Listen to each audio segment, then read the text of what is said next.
Welcome to another OU Insider YouTube Live. My name is Brandon Drumm. I'm here with Parker Thune. Parker, what a weekend this was, man. Commitments galore as far as transfers go. Even we're still waiting on more guys as far as Jackson Dart, Michael Trigg, Trey Morris, Makai Wingo, all of that. I mean, there's several guys Oklahoma's looking for right now.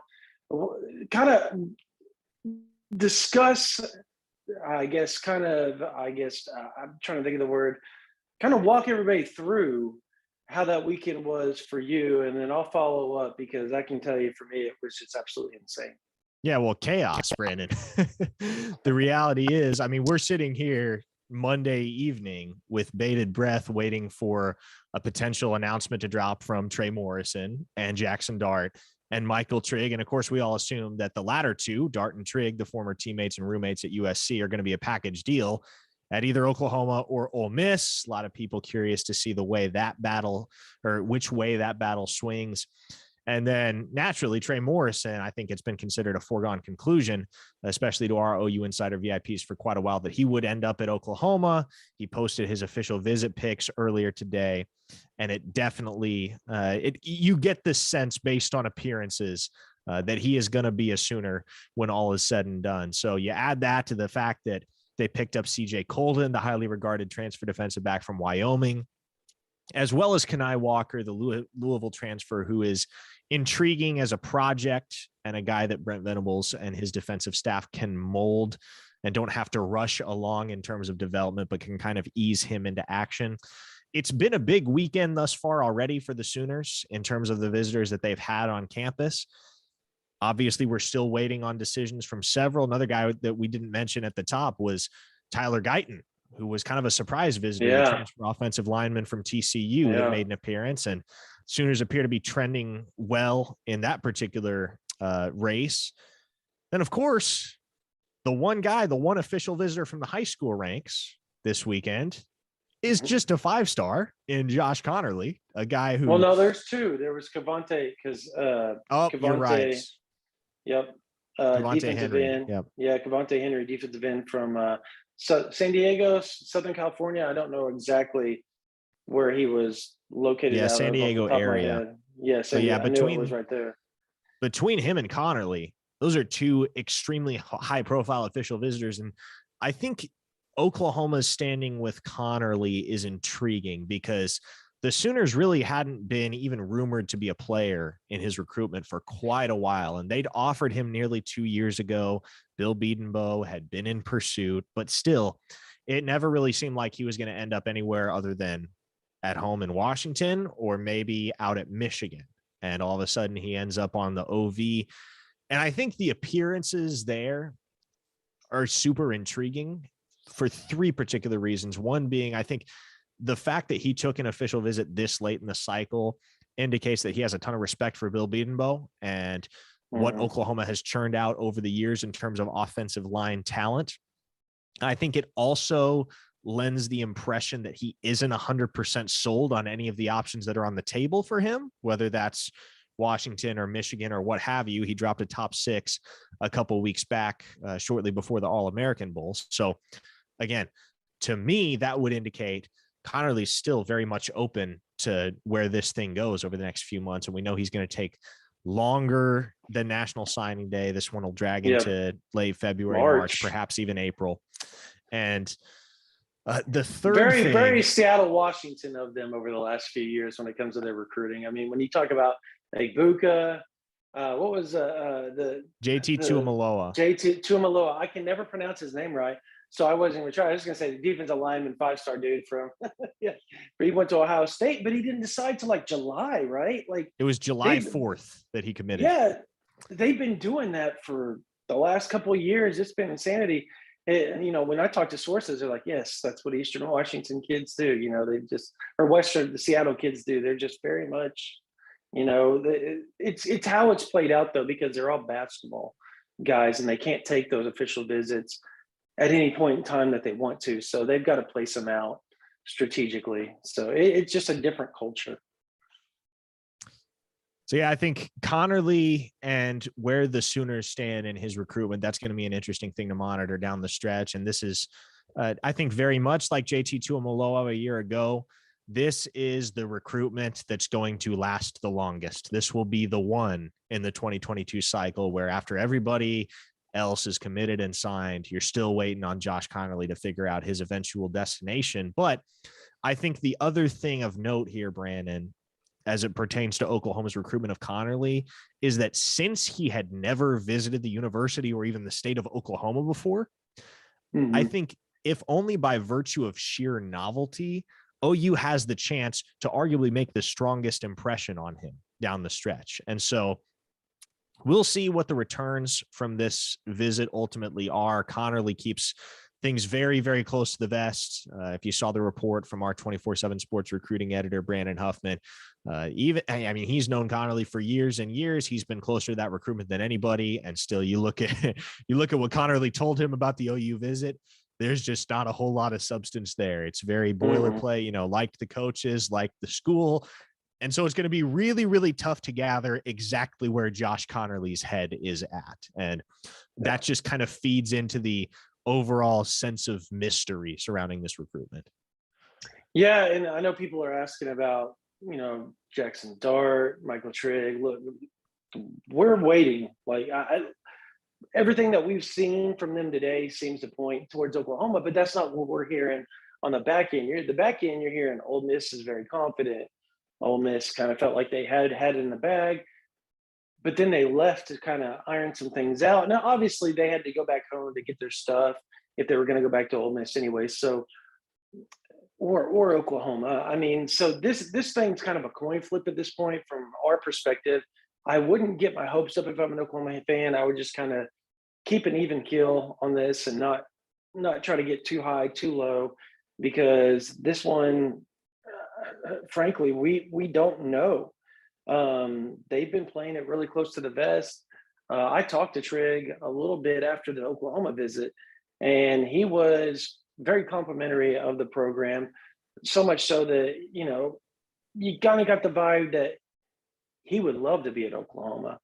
But the deciding factor is always going to be Jackson Dart. Like, he's going to play where Dart wants to play and where Dart feels more comfortable, because they're friends, they're roommates, they did all this at USC, and they're transferring together type of deal. So,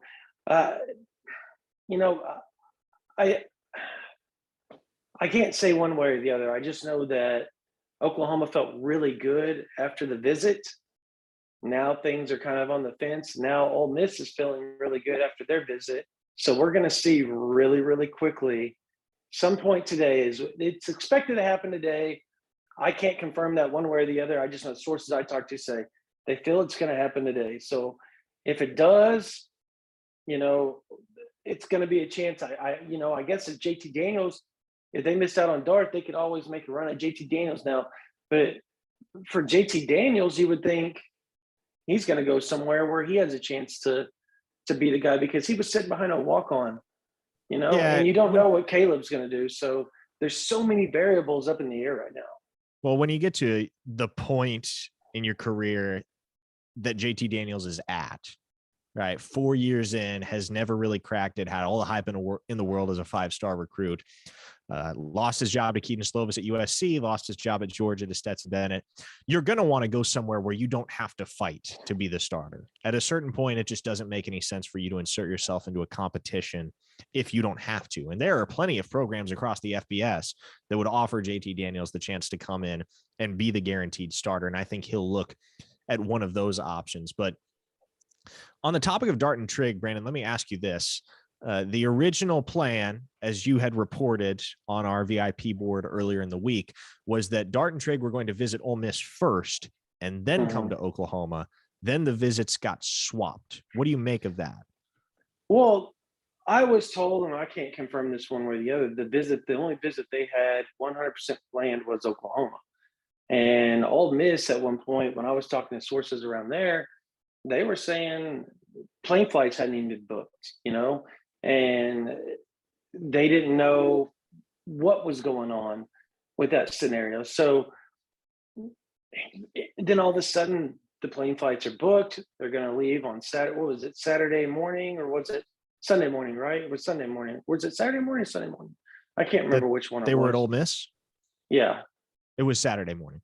So it's Saturday midday. They stayed. They were there Thursday, Friday at Oklahoma. Left Saturday. Look, this thing looked to be one of those deals where Oklahoma it was up in the air to the point where everybody thought they were going to stay at Oklahoma. I mean, there was even that type of buzz going on. Now, I don't know that I can confirm that, but that was the buzz that was going on. When you talk to people that were connected to that visit, or at least had connections to that visit, it was like, hey, Oklahoma feels good about where they stand. Everything seems to be leaning. Now it's a coin flip, man. I mean, Oklahoma wanted the last visit, but they weren't sure they were going to visit Ole Miss, I think, at one point. And now Ole Miss made the right move, said the right things, got them up on the campus, because even all the Ole Miss sites were reporting, whoa, they may not even make the visit now. The only place that wasn't reporting that was the 247 Ole Miss site. And that's because they kept hearing, it's still a possibility. We're still working on it, still working on it, still working on it. And then it happened. So this thing, these are the type of recruitments that give fans gray hairs, and they start to lose it. So even coaches, I'm sure. So I don't know, man. Like, everybody keeps asking me all day, what's going to happen with Dart and Trigg? Guess is as good as mine at this point, honestly, because we've done all we can. Now we're just kind of waiting around and seeing what's going to happen. Both sides kind of feel like they have a puncher's chance, and you're going to go from there, because nobody is really tipping their hand one way or the other. Yeah. Now, Brandon, let's kind of switch gears here, because you talked about recruitments that give people gray hairs, and naturally you and I Trey Morris more just than a committed, few by the way. Oh, is that official? I think somebody just said it in the chat. I haven't seen it yet. Yeah, I have his Twitter notifications enabled, and it hadn't come across my my feed yet. But if that's the case, that's big time, and I will go ahead. I've got our I've got our write up on the situation ready to push if that does come to fruition. But Brandon, over the last couple months, you and I have probably picked up a few gray hairs by virtue of, and there it is. There is the tweet notification. So Trey Morrison is indeed committed. Go ahead and get that pushed out. 1 second, Brandon. But first, I want to hand it off to you, because the recruitment that could potentially cause more gray hairs than any we have ever covered is the recruitment of Arch Manning, which Oklahoma threw its hat in the ring. I don't even want to talk about it. Now, this is going to be over the next year or so. This is probably going to take several years off our lives if Oklahoma does emerge as a major player. But I kind of want to talk about just that. Do you think Oklahoma becomes a major player for a guy like Arch Manning, who has already been recruited and developed relationships with several other high-profile schools for years in some cases? Yeah, I don't know what to make of this right now. I know Oklahoma's offered. I know Oklahoma, Levy has a solid relationship with the Mannings. I mean, that was a given. His time at Ole Miss, obviously the Mannings' relationship with the Ole Miss University, obviously with Archie Manning and Eli Manning. So, and that's the grandpa and the uncle of Archie Manning. Archie is the son of Cooper Manning, the oldest son, who obviously played or began to play. If you've ever watched the Book of Manning, he began to play at Ole Miss, and he was a wide receiver. And he was a really good wide receiver. Could run, could catch, was a solid route runner, just a super athletic guy. But he had, I think was it spinal bifida, where like the narrowing of the column of his spine, I don't know, or it's a degenerative spinal issue. I just know that spinal stenosis, is that what it's called? Something. Yeah. I'm probably totally butchering whatever it was that his diagnosis actually was, but he had to learn how to walk again. And that's why you see, Cooper walks with a limp now. And that's rough. I mean, to see when you watch Archie kind of got emotional over that. But at the same time, that program opened their arms up to Cooper Manning and, made him a part of that program during his time at Ole Miss. And I think that still resonated. And then obviously when you talk about Archie Manning being the superhero that he is and the speed limits and all that, then Eli coming through there. So Levy grew to have a solid relationship with Arch Manning. Ole Miss, Oxford isn't so far from New Orleans and all that. And, when they made the move up here, they didn't offer right out. And I think that kind of, I don't want to say upset the Manning family, but I want to say they questioned, why didn't you offer straight up? You have Jaden Estrada out there. You got Jackson Arnold offered, and they're both in the same class as Arch Manning. Well, Oklahoma throws that offer out, a week and a half ago, 10 days ago, something like that. I can't remember the exact date that it went out. But now you're starting to hear buzz that, hey, there may be a potential visit coming around. And we don't know when. I don't have a date, but there's a lot of buzz that Arch may come up and, make a visit to Oklahoma. And if that happens, that's when I think everybody's interest on the OU side, especially when it comes to the fans, they're going to think they have a shot because Arch is visiting Oklahoma. Look, Arch Manning wanted an offer from OU with the old staff. That was well documented. That was known, but they had Malachi Nelson already on board. So why would you run him off when he's committed to you and he's arguably the number 1 or number 2 quarterback in the 2023 class? So that just seemed to be one of those deals where it just didn't work out for both sides. Now it's a wide open deal. You have Arch Manning, you have Jackson Arnold, and you have Jaden Estrada, all three offered by Oklahoma, all three top 5 quarterbacks in the 2023 class, all three top 50 overall players in the 2023 class. Oklahoma can do no wrong no matter who they land. Jackson Arnold visited Oklahoma this past weekend. He hit me up, said that visit was amazing. He can't wait to get back. His relationship with Coach Levy is really, really strong. So this is, and then when you have Jaden Estrada, he's coming out on a visit, I think, on the 29th for Oklahoma's Junior Day. And Oklahoma's in a really good spot for him as well. So they'd have options. It's not arch or bust like a lot of those programs. Oklahoma has 3 really good options, and Oklahoma fans should be excited no matter who they land of those 3. Now, kind of expanding that to a bit of a larger outlook in terms of the Oklahoma quarterback room. Obviously, right now, the presumption is that barring injury or just a drastic turn of events, Dillon Gabriel is going to be the starter for Oklahoma in 2022. If you bring Jackson Dart in, obviously that is the guy that you expect would start whenever Gabriel jumps to the NFL, which could be as soon as 2023. You've got Nick Evers signed in the class of 2022 as kind of your quarterback of the future post Gabriel and post Dart.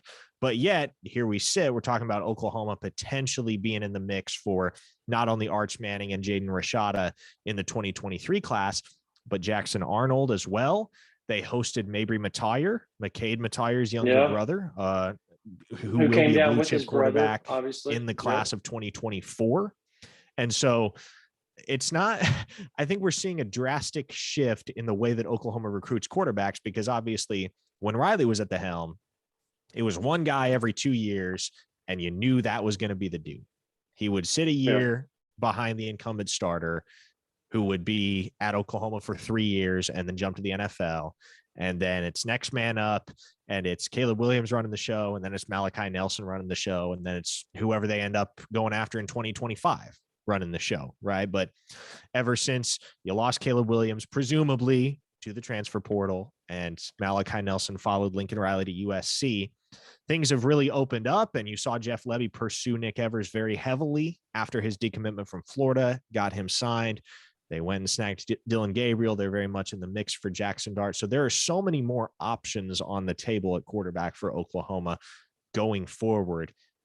Is that a good thing or a bad thing, Brandon? Do you think there's going to come a point at which you have too many cooks in the kitchen and you get guys transferring out and you experience some attrition because of sheer volume? Or do you think it benefits the program to have quality depth at that position, regardless of whether you lose a guy or two every now and again? Oh man, that's a good question. I think the way Oklahoma's doing it now is probably it's the way everybody else does it now. That other way worked for Lincoln Riley, and he was very lucky that he would go in and he would find a transfer guy that would be willing to come in and sit behind or at least be a stopgap between the young guy up and comer or the 5 star or whatever. So it worked for him. Levy has a different way of doing it. He obviously plays the quarterback different than Riley plays it. So having more depth, having more athleticism, having extra guys on the roster, I think is going to work out for Oklahoma better. I think it's just how the culture of the program is and how that specific coach wants to go about doing it. And like I said, it worked out for Lincoln during his time at Oklahoma to have that one guy and or go in the portal and grab somebody to be a stopgap, whether it was to sit behind the up and comer and or be that stopgap and start ahead of them while they still try to progress and earn that starting job. So with Levy, it looks like he's going to get as many guys on campus, going to let them compete, and then try to convince them, hey, look, your time's coming. Keep working hard. Kind of the Matt Corral route. It wasn't easy for him when he first got to Ole Miss. He had to work. He had his ups and downs. I mean, there was a game at one point during his career at Ole Miss where he threw how many picks against LSU? I mean, it was a rough game, and they still they rode him and they rode him and they rode him, and it ended up working out great for him in the long run. So different coaches have different ways of going about that. And this is the new way of Oklahoma's going to do it. They're going to offer multiple guys. They're going to try to land a quarterback each and every year. And they're going to go from there because the transfer portal's right there. Those kids can pop.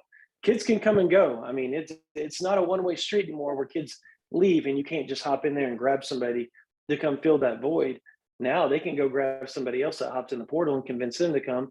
I love what they're working on with Dart, what they got with Dillon Gabriel, who wasn't guaranteed a starting job if Caleb Williams was to come back, or if they were to get Jackson Dart. That's an open competition. You have Nick Evers in the 2022 class. You still have Micah Bowens on the roster as a scholarship guy. You have Ralph Rucker as a walk-on, and everybody likes him. So there's talent at that quarterback position for Oklahoma. Now we're going to see where it goes from there and what Levy can do with it. Yeah, switching gears, obviously with the commitment of Trey Morris, and the Sooners are 3 for 3 with the defensive backs in the transfer portal that they hosted over the weekend. So you get CJ Colden from Wyoming, you get Kai Walker from Louisville, and now you get Trey Morrison, who was a 4-year starter, Brandon, 44 starts to his name as a North Carolina Tar Heel. So all three of these guys can very realistically make an impact. You would figure Colden and Morrison are more suited to be day one guys than Walker, who probably takes a year or two to crack the starting rotation. But nevertheless, after losing Latrell McCutcheon somewhat surprisingly to the transfer portal a week ago, the Sooners have now reloaded, and they've got 3 experienced guys that they can plug in to this defensive backfield that you return. Sure, you return Woody Washington and you return DJ Graham and you bring back Joshua Eaton and Jaden Davis, guys like Billy Bowman, Jordan Mukes, Bryson Washington. But the big question is, who's going to play safety? And one guy I'd neglected to mention there that was arguably the most valuable member of the Sooners defensive backfield in 2021 was Key Lawrence, who played both corner and safety, as well as a little bit of nickel over the course of the 2021 season. So I think it's a safe assumption right now that Washington is locked in at one corner spot. You would assume Graham is going to be the other starter, but he'll get a healthy push for his job from Colden and Morrison, most likely, just based on the experience and based on the fact that, you don't know how DJ Graham necessarily is going to mentally respond from an Alamo Bowl performance in which he just got cooked repeatedly. It was not a good showing for DJ Graham, and naturally nobody is more aware of that than him, but still you worry about the negative momentum that could create heading into the offseason. So nevertheless, if DJ Graham has a case of the doldrums in some capacity, you have Colden and you have Trey Morrison ready to jump in if their names are called, then you'd assume Key Lawrence is one of the starting safeties. Who do you think the other one is? Maybe Kenai Walker or Bryson Washington. I mean, I don't know. It's a great question. Damon Harmon's still out there. You got Jordan Mukes and you got Yeah, Robert Jordan Spears Mukes, Jennings coming in. And Robert Spears Jennings. Jordan Mukes and Robert Spears Jennings, they intrigue me because they intrigue the last staff. And if they intrigue the last, and the way they play, very aggressive, very physical type guys, that's going to fit so well with what Venables does. I also think Bryson Washington is too. So I don't know. I like what they've done with, CJ Colden. Kenai Walker's a guy. He can play every which position that you need him to play. He's that guy. Louisville, when you talk to the people in Louisville, when you see the things that are being written about Kenai Walker, that was a tough loss for them. I mean, they redshirted the guy so he didn't lose a freshman year after he was playing the last 3 games of the season. They expected nothing but big things of Kenai Walker, and then he hops in the portal, and he still has his freshman year available to him. That's massive for Oklahoma. Massive. I mean, the guy has a huge upside. When you talk to people around Norman, it's like that's one of the guys that they're super excited about. They think that guy has endless possibilities with his athleticism, his frame, his length. They think he can be something special. So and you hear the same, Morrison's a little bit, they're older and Colden, but those guys have made plays at the big time level for their previous schools. So you have experience coming in. Then you have this kid that doesn't have a lot of experience, but his upside is massive. And so, look, this is 3 really big gets for Oklahoma. And, now you got to fit them. Where do you want them? Because all 3, Morrison kind of looks like he's going to be a corner, and that's what he's going to be, right? And just with his frame, it's who he is. But CJ Colden kind of reminds me of like a nickel / corner type guy with his frame. And then you got Kenai Walker who can play everything.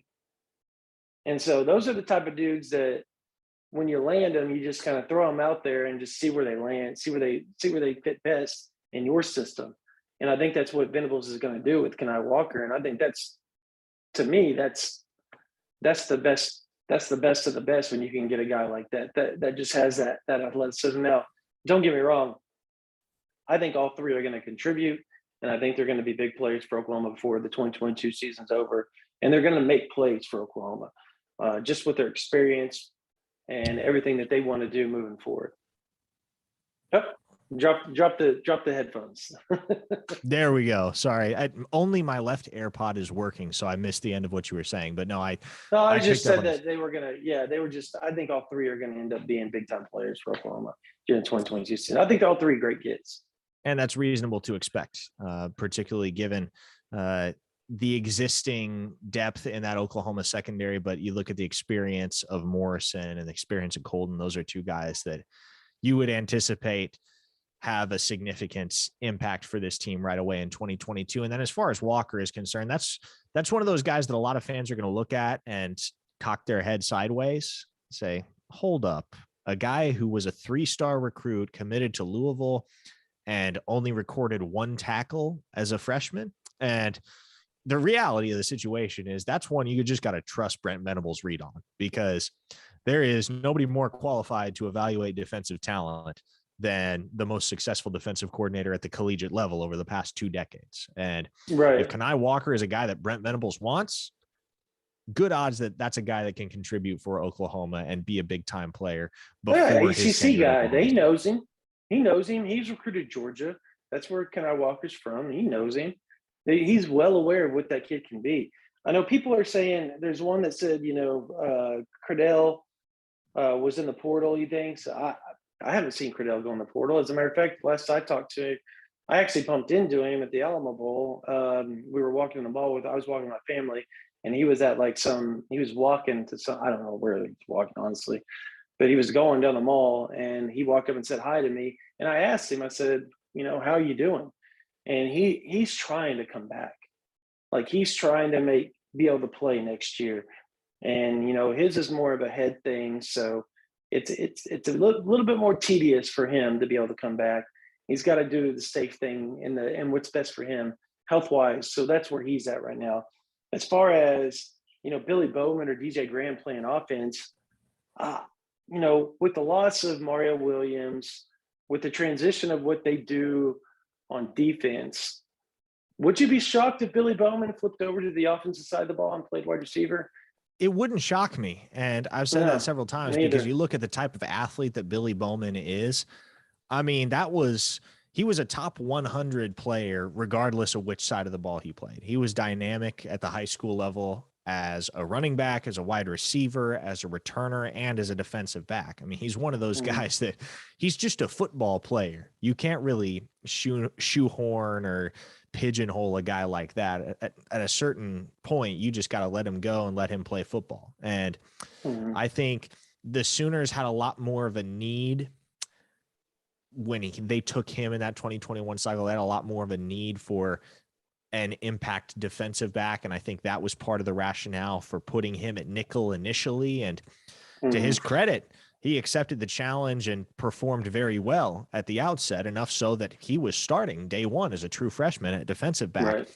But you take a look at the fact that they didn't really utilize him in the return game, and that his speed and elusiveness translates so well to the type of slot weapon that could have astronomically productive seasons and the type of offense that Jeff Lebby runs.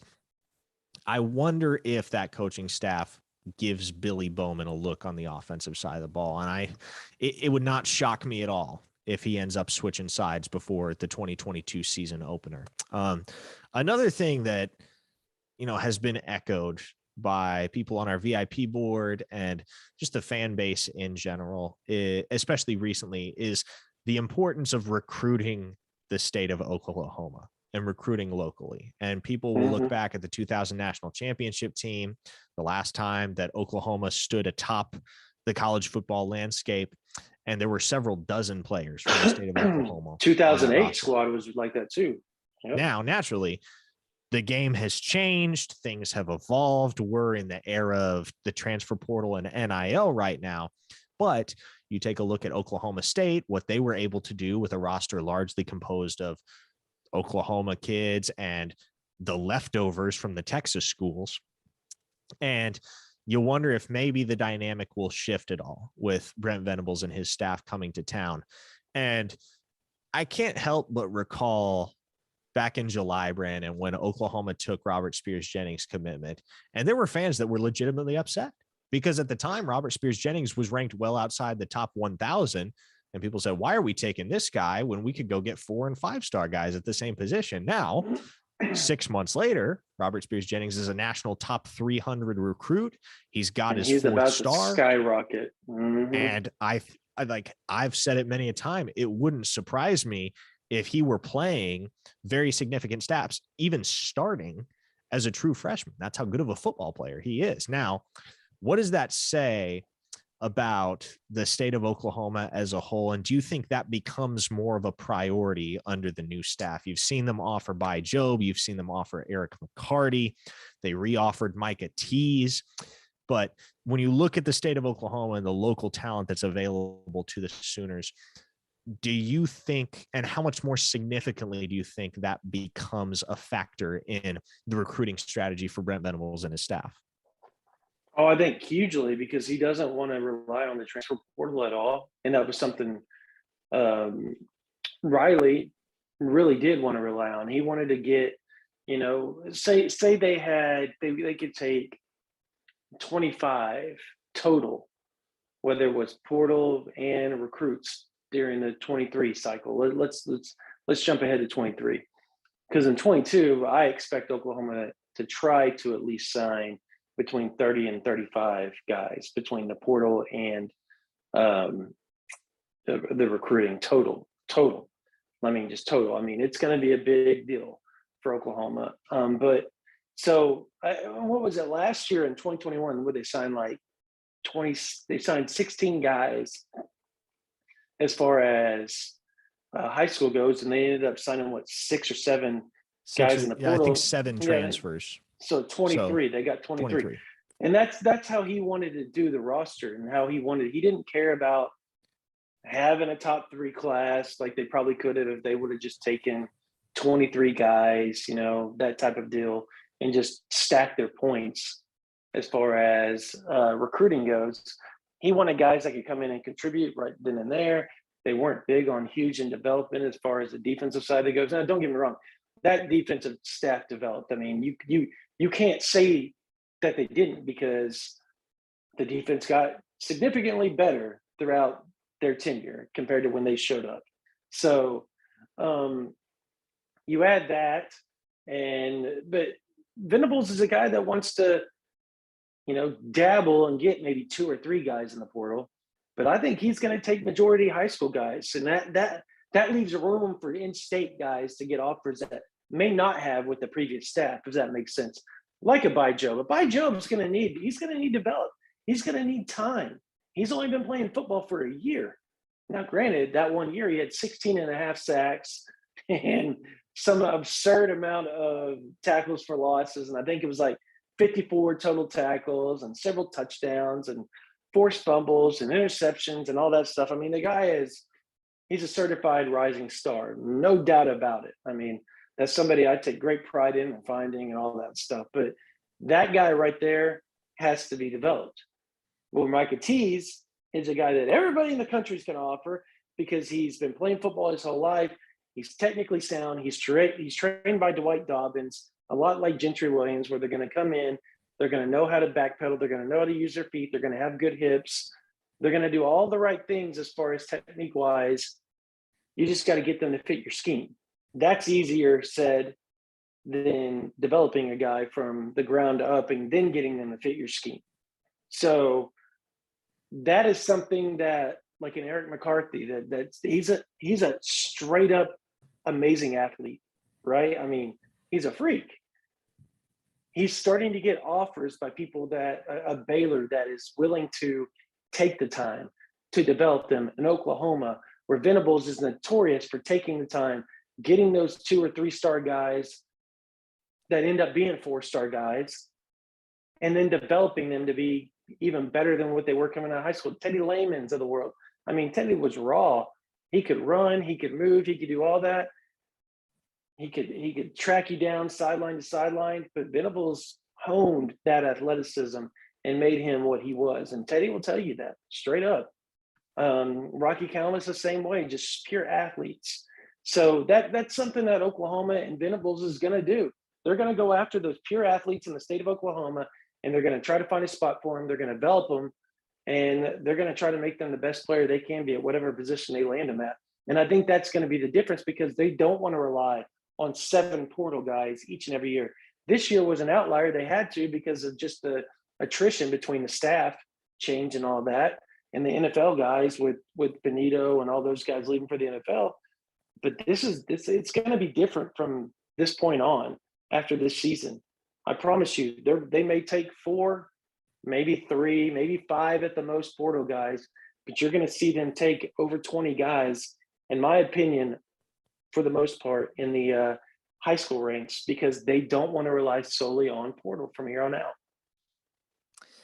Another guy that I think people probably tuning in to hear intel on would be one Devin Campbell, the other 5-star lineman that Oklahoma is in the mix for down the stretch. And we've known since National Signing Day, when he posted his final 2, that it's going to be Oklahoma or it's going to be Texas. And kind of get mixed feelings depending on who you talk to with this particular recruitment. A lot of people starting to feel like Oklahoma's in a good spot, but many maintain that Texas is the leader. So, and again, this is one that Devin Campbell himself has been pretty hesitant to say anything particularly revealing in the public eye about.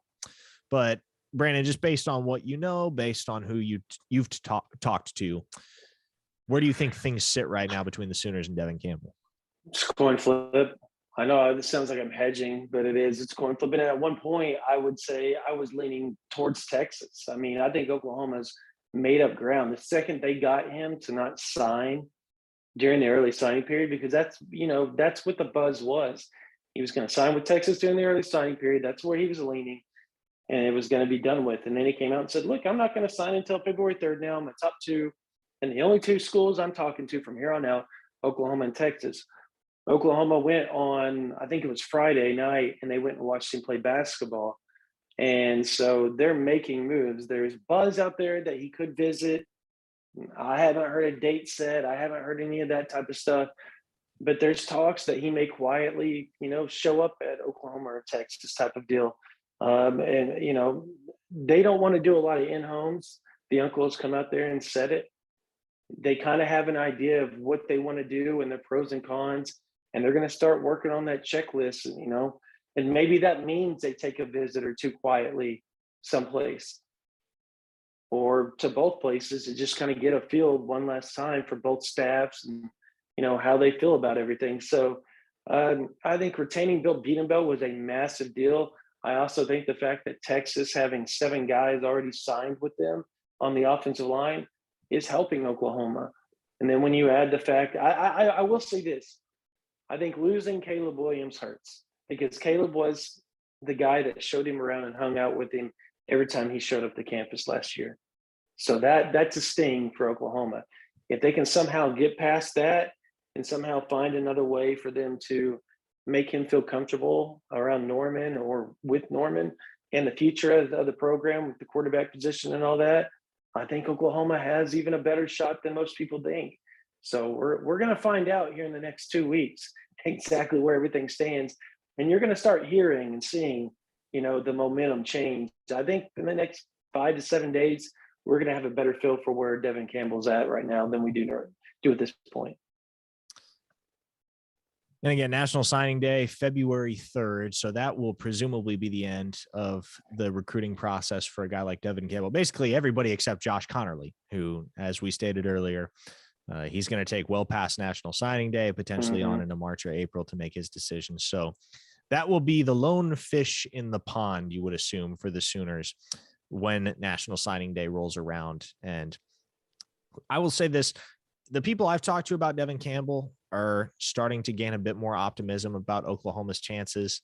Yeah. Again, Brandon, I'm very much with you. This is still one that could go either way. And I don't feel that any program has terribly strong momentum at the moment. I think things are just kind of in a state of wait and see. Maybe he gets back to Oklahoma. If he does visit Oklahoma, that's a really good sign. And that's something for Sooner Nation to feel confident about.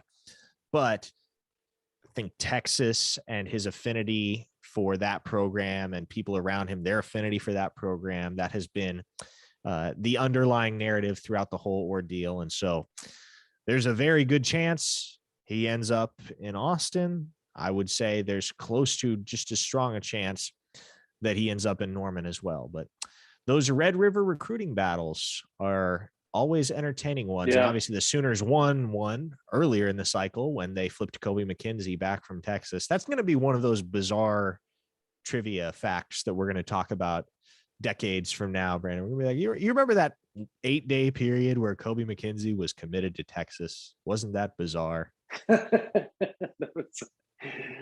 It was strange, and everybody wants to blame his dad for everything, but the kid wanted to go to Oklahoma. And every action since he signed with Oklahoma and recommitted to Oklahoma has proven that's where his heart was at the whole time. He was just kind of torn there for a bit because of there's always an allure for Texas with all the Texas kids, especially when you grow up in the state like he did, and you look up to that program the way Kobe did. And so that's always been kind of the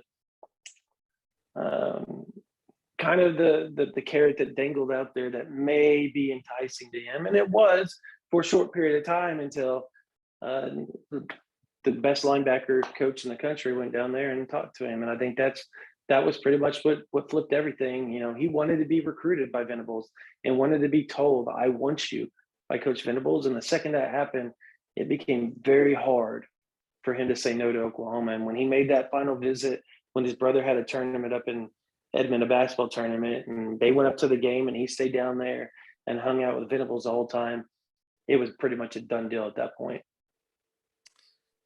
Brandon, as we look ahead to the class of 2023 now, as we kind of prepare to flip the recruiting calendar from the 22 cycle to the 23 cycle, obviously Yeah, obviously it's going to take a few months at least for us to kind of get a complete idea of what Oklahoma's board looks like in terms of who they're going to pursue, whom the old staff was after, that the new staff is going to go after as well, and some guys that Brent Venables might have pre-existing relationships with from his time as the defensive coordinator at Clemson. That they might go after as well. You've already seen Oklahoma offer several new prospects from the state of Florida, which is, as we know, a place where Brent Venables has some pretty strong relationships and pretty strong recruiting ties. So let me ask you this, and I remember you asking me the same question about this time last year. So this always becomes a pretty pertinent question around the month of January or February, because people are eager to know what they can look forward to in the immediate future. But if you had to take a stab at 3 guys that you think Oklahoma's in good standing for and that you could see deciding here before spring ball wraps up, who do you think those 3 guys are? Just throw a few names out there. I think first and foremost, Eric McCarty from McAllister. I think that's pretty much the easiest one for me to go with. How about you?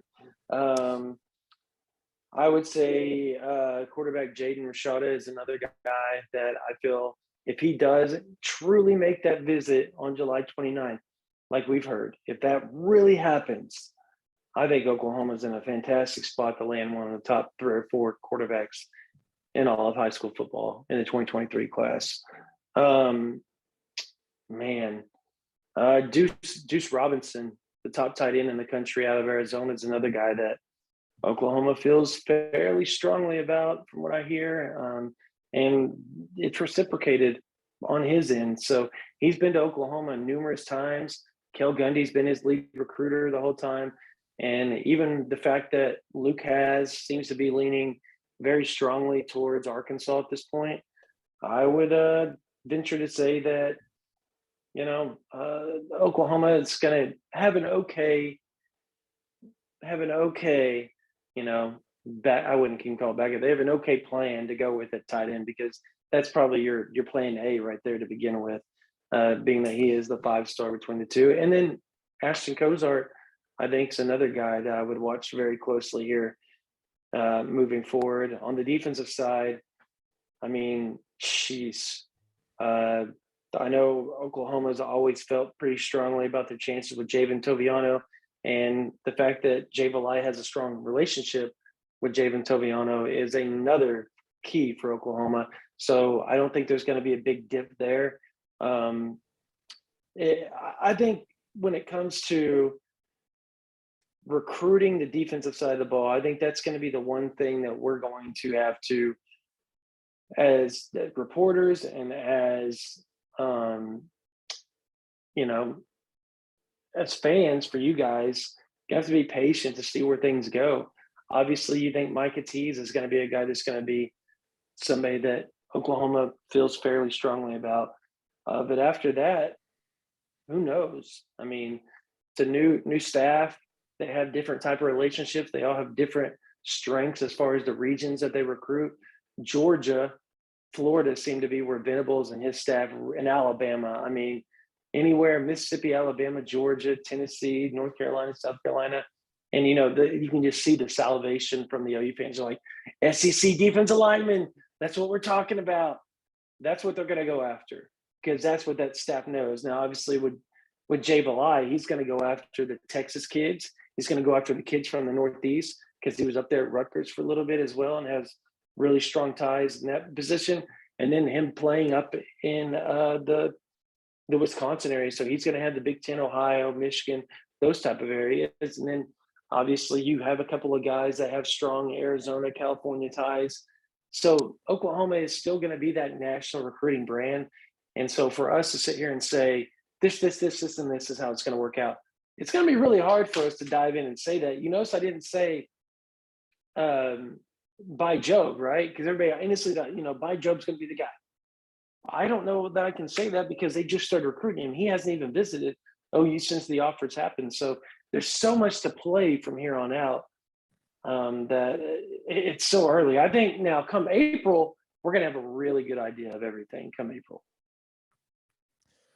Now, Brandon, as we get ready to wrap up here, got a few minutes left, but a guy you just mentioned. Crap. And what is it? I'm hearing that. I don't even want to get everybody's hopes up because it's just people just told me that the buzz is turning pretty. Dart is a guy that people are starting to feel Oklahoma more than Ole Miss right now, but I don't even know. I have to after this. I have to get off the phone and do some digging. So I don't know. I mean, it's just something I just heard. Yeah, we'll be monitoring that closely throughout the evening, no question. But as we prepare to close it out, I want to talk about one guy in particular that you name dropped, the latest addition to Brent Venables' coaching staff and the guy that rounded out the cast of 11 in Venables' first staff as the head coach, and that is Jay Valai, the cornerbacks coach, formerly of the University of Alabama. Now, a lot of people are looking at the places he's been and they're saying, you know what, he doesn't stay at the same place for very long at all. I don't know if he's a long-term solution at Oklahoma. They'll look at the fact that Latrell McCutcheon hit the transfer portal and say, well, that was the Valai effect right there. He ran Latrell McCutcheon off. But what do you think is going to be the impact of bringing on a guy like Jay Valai? And do you think that with all the, and I hate to call it a lot of backlash, but there were some people that weren't thrilled that was the hire. There are some who look at his track record and the fact that he just came from Alabama and say, okay, that's a home run. But there's also that contingent that was displeased that they selected Jay Valai over some of the other candidates out there. But what kind of a coach, what kind of a recruiter is Oklahoma getting in Jay Valai, and how big do you think he's going to be for Brent Venables' staff in terms of his ability to recruit and develop and coach these guys up? I like the hire. I think he was good. I know the Alabama fans, he missed out on some of the 5 stars or whatnot, but then he ended up landing some of the top cornerbacks in the country. Yeah, no one at Alabama is allowed to complain about quality of recruiting. I'm sorry. No, I mean, I was like, he griped because he didn't land this 5-star. Then he turned around and grabbed a dude from American Heritage. What was his name? Earl Little Jr. Yeah, I'm like, what are you griping about? The guy is one of the top corners in the country. Yeah, like, so no matter what, this guy, and then when you saw what he did at Texas, right? Like, he had one of the best classes on paper that I've ever seen. Now, obviously, he didn't get to develop him because he left and he went to, I believe it was Alabama.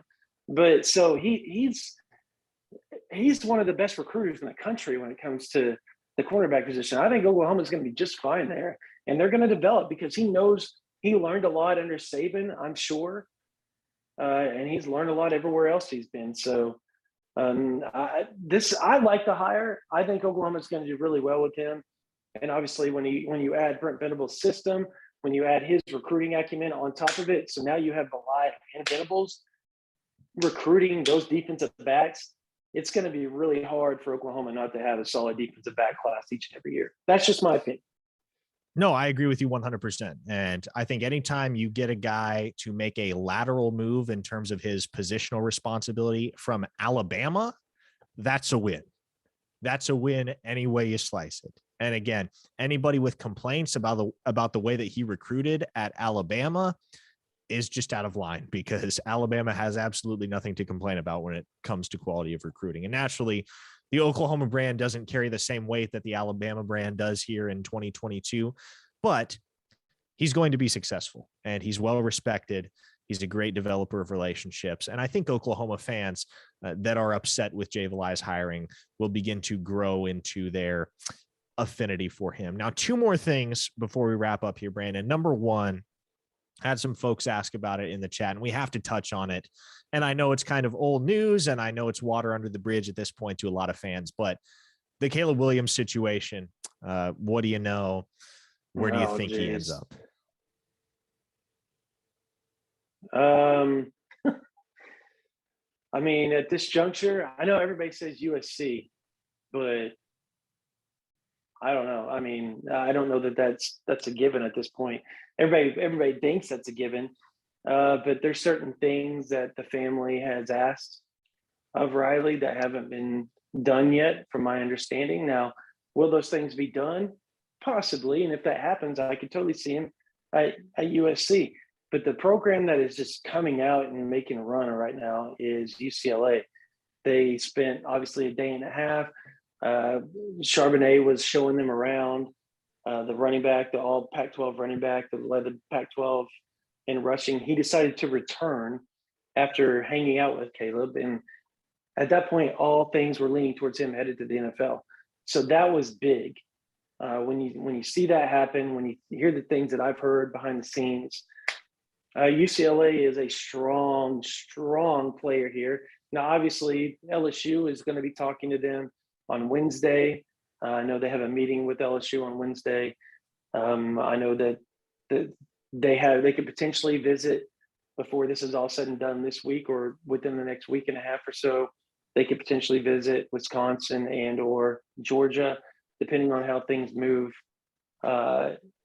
with those two programs. And now, depending on what Jackson Dart does, I think Oklahoma, I don't want to get OU's fans' hopes up. I think I would, if I'm an OU fan, I sit here and I say, look, this thing's done with, time to move on. Totally agree. Guy with two thumbs right here, totally agrees with you. But they still have communicated with people at Oklahoma. Now, what those communications are, I don't know, and just how deep they are. I don't think they're at any level where anybody's trying to, make things happen, or they're trying to do this or trying to do that. It is not there yet. There's things that those two sides need to iron out before it goes anywhere, because I think there's some hurt feelings on both sides, regardless of what OU fans feel, regardless of what the Williams families feel. There's hurt feelings on both sides. And I think that's just the fact of the matter, the way it is. So I think UCLA, USC, those are the two programs you want to watch closely right now. UGA, Wisconsin, LSU, those are the other programs, along with Oklahoma, that everybody's kind of throwing out there as potential landing spots as well. And I don't think they're in any hurry. I honestly don't. They have till the 28th for Oklahoma. They have till March for UCLA because they're in a quarter system. However, with USC, they have to make a decision, I think, by the 24th to 25th, if I remember correctly. I don't know the exact date. And then the same goes for those other programs, because I believe that they have to be within, January 20-something. They have to make a decision. So if they want to go to one of those 3 or 4 programs, they have to make a quick decision. With Oklahoma and UCLA, they can kick back and take their time for another 10 days, 2 weeks, whatever, and see what happens. So I think how quickly they make a decision, or how quickly we start to hear buzz about them making a decision, is where we're going to start being able to narrow, the points of where they're leaning. But I think UCLA, with the NFL and all that other stuff, I think they kind of are, from what I've heard from everything, they seem to be the one that has the most momentum at this time. But it's hard for me to sit here and say they won't end up at USC when it's all said and done. I just can't get myself to do it. No matter what I hear about UCLA, I can't get myself to move away from USC for some odd reason. And that's understandable, especially after Mario Williams committed to USC towards the end of last week. But Brandon, last thing before we sign off, and you can give the spiel about this 50% off sale that runs for about the next 5 hours. So people better take advantage. But last question before I turn it over to you to close things out. You get one word, no rationale at all, just one word answer. Where do Jackson Dart and Michael Trigg commit? Okay. You broke up. One word. What? One word. That's all you get. Where are Jackson Dart and Michael Trigg going to be committing? Oh, I hate you right now.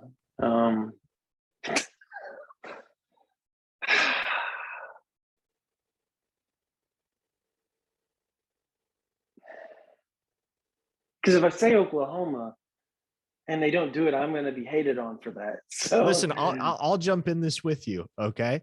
I'll give you my answer. That's fine. I don't care. You do you. All right. My answer is Oklahoma. I think they will be Sooners. Yeah. I'm going to go Oklahoma, but I'm probably going to be wrong. Don't you like that? Well, Like I'm gonna. if you're It's wrong, I'm Oklahoma, wrong but I'm too. probably So gonna be wrong. we are in this Yeah. together. So yeah, that's it. That's it. So don't hate on us if we're wrong, Sooners fans. We apologize. We didn't mean to jinx it if it happens that way. Sorry. Because this one's really it's been that close. But yeah, the 50% off that you were talking about, we got like 5 hours left. Now, if you miss it this week, obviously we're going to start it up again Friday, Saturday, Sunday, Monday next week. And we're doing that through the National Signing Day. And you get a whole year for 50% off. So basically $50. You get everything, like can go see every 247 site too, not just Oklahoma. You go visit every 247 site and see what's going on at Alabama, Georgia, Texas, Oklahoma State, USC, Ole Miss, like all those places that Oklahoma fans have been attached to for the past month. Yeah, you can go visit and talk to those fan bases if you don't get banned for trolling, but you can go talk to them. And even if you do get banned, you can still read what's going on at those sites. So, I mean, it's a really good deal. It's well worth the $50 if you're going to do it, because you get so much information from our national team, from Parker, me, Joey, Colin Kennedy, Steve Wiltfong, Brendan Huffman, Alan True, Greg Biggins, Brian Doan, Andrew Ivins. I mean, I can go on and on and on and on and on. Gabe Brooks. I mean, there's so many good guys, national and regional guys that we have at 247. They're the best. Not even close. They're the best. And you get all that information, pops up on OU Insider all day, every day. And you'll be first to know. We drop team notes. We drop VIP recruiting notes each and every day. It's been super busy. We've grown tremendously.